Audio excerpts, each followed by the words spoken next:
L'édito politique avec Karl Meus, bonjour. Bonjour Thomas. Ce matin, vous nous parlez des jours fériés, ça tombe bien. Nous sommes le 15 août, jour de l'Assomption, qui est un jour férié.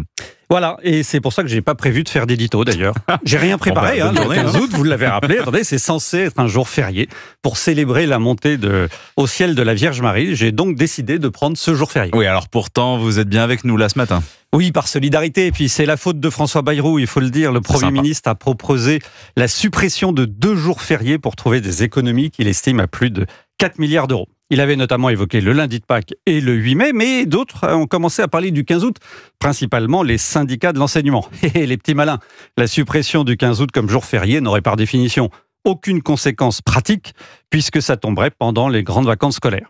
Le choix de François Bayrou de retenir 2 autres dates pendant l'année a été vu par eux comme une mauvaise manière. Il est à noter quand même qu'entre le lundi de Pâques et le 15 août, ce sont 2 fêtes religieuses catholiques qui seraient visées. Pas sûr que ce soit très judicieux.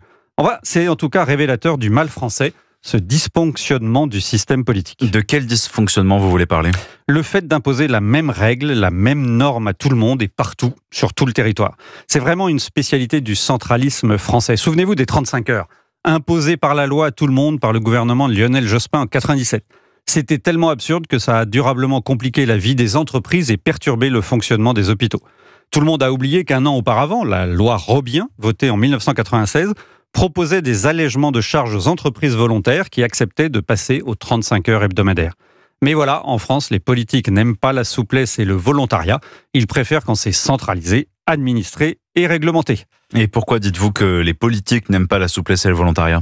Parce que le politique, dans ce cas-là, n'a pas son totem. Pendant des années, droite et gauche se sont renvoyés les 35 heures à la figure. Les revendiquer ou les supprimer était un moyen facile d'afficher une promesse électorale et de mobiliser les troupes. La suppression des jours fériés est en train de prendre le relais avec les mêmes travers. Pour valoriser sa stature d'homme d'État courageux face à l'Himalaya de la dette, François Bayrou veut brandir son totem des jours fériés supprimés. Ça parle plus aux gens que le non-remplacement d'un fonctionnaire sur 3 partant à la retraite ou la réduction du train de vie. Mais pourquoi ne pas laisser les branches, voire les entreprises, négocier directement avec leurs salariés ? Si l'idée est de faire travailler 2 jours de plus les salariés, pourquoi imposer le même jour à tout le monde alors que cette imposition qui braque les syndicats débouche même sur une aberration économique ? Et en quoi cela déboucherait sur une aberration économique ? Parce que la suppression de 2 jours fériés a aussi un coût économique important pour les secteurs qui en vivent.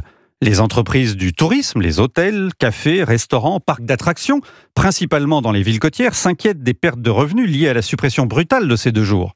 En revanche, laisser les entreprises et les salariés négocier permettrait d'avoir le même résultat en termes macroéconomiques, les 4 milliards de recettes, sans les pertes, puisque certains auront opté pour le 8 mai, d'autres pour le 11 novembre, ou le lundi de Pâques, et pourquoi pas les dernières pour le 15 août.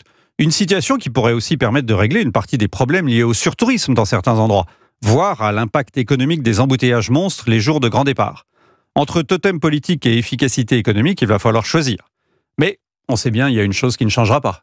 Laquelle ? Je vous avais dit que je ne travaillerais pas ce jour férié. Mais voilà, nous les journalistes et surtout vous en radio, jour férié ou pas, on est au travail. Et voilà. Mais on n'est pas les seuls et on pense à tous ceux qui nous écoutent ce matin sur la route pour aller peut-être au travail. Bon courage à tous. Merci Karl Meus d'être venu dans le studio d'Europe 1 pour votre édito.